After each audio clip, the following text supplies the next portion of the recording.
देखिए, पहली बात तो ये है कि मैं एक कानून के तालिब इल्म की हैसियत से इस वक्त मैं बात करता हूँ, तो ये मायूसकुन फ़ैसला है। इस फ़ैसले के नतीजे में लोगों को एक अदालत के ऊपर से जो एक एतमाद है, उसको नुकसान पहुँचेगा, रूल ऑफ़ लॉ को नुकसान पहुँचेगा, लोगों के बुनियादी हकूक़ के तहफ़्फ़ुज़ का क्वेश्चन इसमें इन्वॉल्व है। अटॉर्नी जनरल साहब ख़ुद इस केस में लिख के दे चुके हैं कि हम ट्रायल नहीं करेंगे until unless supreme court final फैसला दे दे। तो वही प्रिंसिपल इस केस में भी एप्लीकेबल होना चाहिए था और इस केस के फैसले होने तक ट्रायल का स्टार्ट नहीं होने चाहिए था, लेकिन बदकिस्मती से ये आर्डर आ गया और जजमेंट सस्पेंड कर दी गई। और फिर दूसरा क्वेश्चन इसमें ये भी है कि 5 मेंबर बेंच के फैसले को 5 मेंबर बेंच सस्पेंड कर रहा है, वो भी मुनासिब नहीं है और आईन और क़ानून की रूह से 5 मेंबर बेंच के फैसले को लार्जर बेंच ही सस्पेंड कर सकता है या सेटिसाइड कर सकता है, इक्वल बेंच जो है वो नहीं कर सकता। इसके अंदर एक और जो कॉन्स्टिट्यूशन ऑफ बेंच का भी क्वेश्चन था, वो भी बड़ा वैलिड और अहम है, क्योंकि जस्टिस तारिक मसूद साहब इसमें ऑलरेडी फैसला दे चुके हैं। वो आर्टिकल 184(3) के हवाले से अपनी फाइंडिंग्स दे चुके हैं। उनकी फाइंडिंग्स आने के बाद उनका बतौर एपेलेट बेंच में बैठना वो मेरा ख़्याल है मुनासिब नहीं था। फिर जस्टिस एजाजुल हसन साहब की भी ओपिनियन आ चुकी है, जो ये कहते हैं कि ये फैसला हुआ था कि 7 मेंबर बेंच होना चाहिए। मेरा ख्याल है चीफ जस्टिस साहब को इसके बारे में रिकन्सिडर करना चाहिए कॉन्स्टिट्यूशन ऑफ बेंच के बारे में।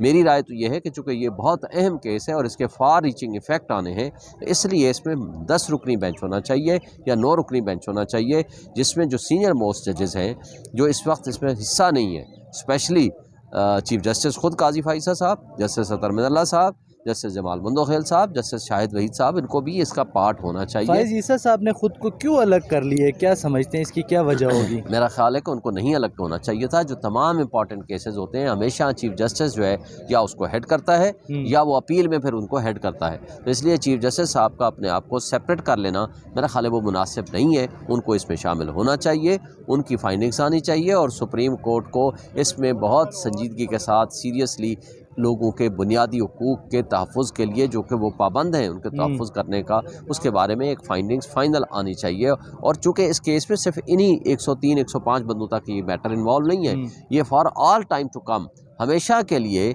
इसका इम्पैक्ट आएगा कि क्या सिविलियंस का ट्रायल फ़ौजी अदालतों में हो सकता है या नहीं हो सकता। इसका चूँकि इम्पैक्ट बहुत बड़ा आना है आगे, तो इसलिए इस पे बड़ी संजीदगी के साथ बड़े लार्जर बेंच की ज़रूरत है, ताकि वो इन इश्यूज़ के ऊपर डिस्कस करें और मेरिट पे डिसाइड करें। देखिए, मैं समझता हूँ कि ये बदकिस्मती है कि हमारे बुनियादी हुकूक़ हैं, right to speak, right to information, ये आर्टिकल 19 एंड 19A है। तो उसके तहत किसी पे पाबंदी लगाना, आप स्टार कहाँ से हुआ? इमरान खान पे पाबंदी लगी, उसकी तस्वीर, तकरीर, उसकी गुफ्तगू नहीं चला सकते। आप तनकीद भी करना चाहें उसकी नहीं कर सकते। उसके बाद मैं पार्टी का ऑफिशियल तर्जमान हूँ, सबसे बड़ी पॉलिटिकल पार्टी है और मेरे ऊपर पाबंदी है, और किस वजह से है उसकी कोई पता नहीं है। हमारे आपके इलेक्ट्रॉनिक मीडिया के दोस्त कहते हैं जी पाबंदी हटवाएं। मैंने कहा भी पाबंदी लगाई किस आर्डर के जरिए है, कोई नोटिफिकेशन है? तो कहते हैं वो तो नोटिफिकेशन नहीं है। मैंने कहा मुझे हो तो मुझे दें पैमरा का, ताकि मैं चैलेंज करूँ। वो कहते हैं ऐसा तो कोई नोटिफिकेशन नहीं है जी, ज़बानी हुक्म मिला है। ऊपर से कौन हुक्म है? अल्लाह मियाँ ने तो हुक्म नहीं दिया।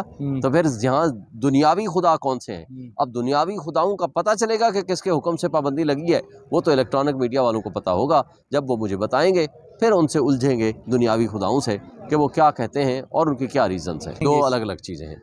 एक है इश्तिहारी मुजरिम, यानी मुजरिम हो और इश्तिहारी हो, उसके लिए क़ानून मुख्तलिफ है, क्योंकि वो अपने राइट्स खुद बहुत ख़त्म कर देता है। एक क़ानून के तहत अपने आप को सरेंडर कर दे, बेशक वो मुजरिम है, मुल्ज़िम है, जो भी है, लेकिन वो इश्तिहारी हो जाए, वो सरेंडर कर जाए, abuse of process of law कर जाए, उसके लिए क़वानीन थोड़े से मुख्तलिफ होते हैं। इर्रेस्पेक्टिव, मैं किसी का नाम लिए बगैर मैं कहूँगा।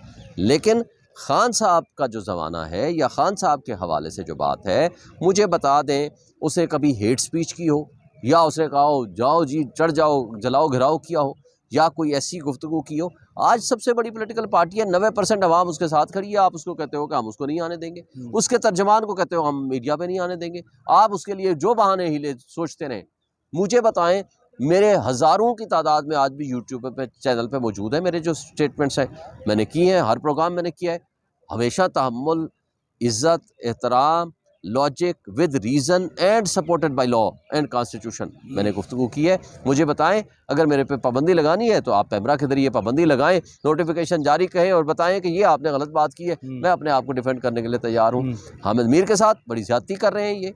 हामिद मीर एक इंडिपेंडेंट सहाफ़ी है।